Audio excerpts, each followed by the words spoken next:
Nous allons maintenant discuter de la station d'approvisionnement. Comme on peut le voir ici, il y a 6 fenêtres out ainsi que 3 fenêtres in. On peut également voir les lumières vertes indiquant que tout est fonctionnel. S'il y avait quelconque problème avec les fenêtres, elles allumeraient en rouge. Alors, en ce moment, on peut constater que tout est en règle, les fenêtres sont fermées où il n'y a pas de contenant, et on peut voir qu'il y a un contenant ici dans le out. Alors, à n'importe quel moment, le robot peut simultanément être en mode production et demander le réapprovisionnement de certains contenants.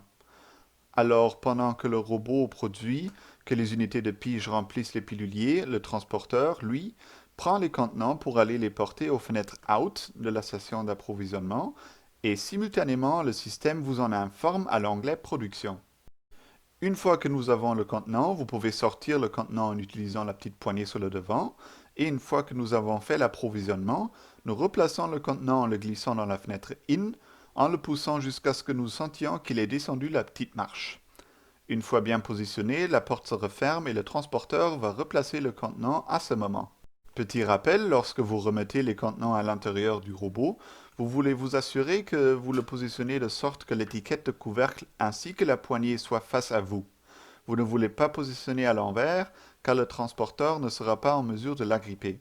Encore une fois, lorsque vous replacez le contenant dans la fenêtre IN, c'est très important de le pousser jusqu'à ce que vous sentiez qu'il ait descendu la petite marche en métal et qu'il est bien positionné. En le poussant suffisamment loin, vous allez sentir qu'il ne peut plus bouger.